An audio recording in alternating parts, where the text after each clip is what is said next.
वळ्यात पुढल्या बातमीकडे आता महाजन फडणवीसांच्या मंत्रिमंडळातील सर्वात भ्रष्ट मंत्री आहेत असं राऊत म्हणतात। महाजनांनी व्यवहारासाठी अभिषेक कौल नावाचा ठेकेदार नेमला असं हे राऊत म्हणतात। महाजनांच्या कार्यालयात 350 फाईल अजून पडून आहेत। महाजनांच्या कार्यालयातील 350 फाईलींचे व्यवहार व्हायचे आहेत असं राऊतांनी टीका करताना म्हटलंय। तर बेछूट आरोपांमुळेच त्यांच्यावर कोणाचा विश्वास नाही असं महाजनांनी उत्तर दिलंय।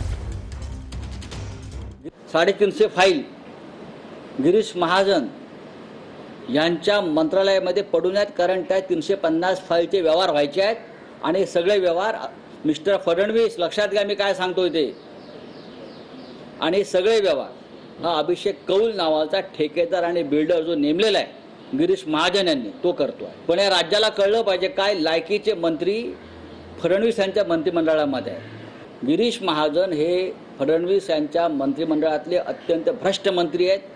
अशा व्यक्तीनं पक्षफोडीच्या आमच्या गोष्टी कराव्यात, यात सगळं आलं ना। तुम्हीच ऑफिसमध्ये जा, माझ्या ऑफिसमध्ये किती फाईल पेंडिंग आहे ते बघा।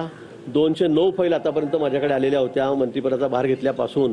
त्यातल्या तर माझ्याकडे मी माहितीच मागवलेली आहे। त्यातल्या जवळपास 193 फाईल त्यावेळेस मंत्रिमंडळ कधीच गेलेला आहे। 16 फाईल 15 फाईल आता आहेत, त्यातल्या जवळपास 13-14 फाईल त्या 2-3-4 दिवसामध्येच माझ्याकडे आलेल्या आहेत। असं काहीतरी वायफाट बोलायचं आणि त्यांना असंच आहे, त्यांच्यावर कोणी काही बोललं की मग त्यांनी बेछूट आरोप करायचे, कधी बेभान आरोप करायचे, सनसनाटी पसरवायची, उगाच काहीतरी खोटं बोलायचं, रेटून बोलायचं, बेछूट आरोप करायचे। आणि म्हणून यांच्यावर त्यांच्या मुखपत्रावर आता कोणाचा विश्वास राहिलेला नाही। आम्ही तर ते कधी बघतही नाही, वाचतही नाही।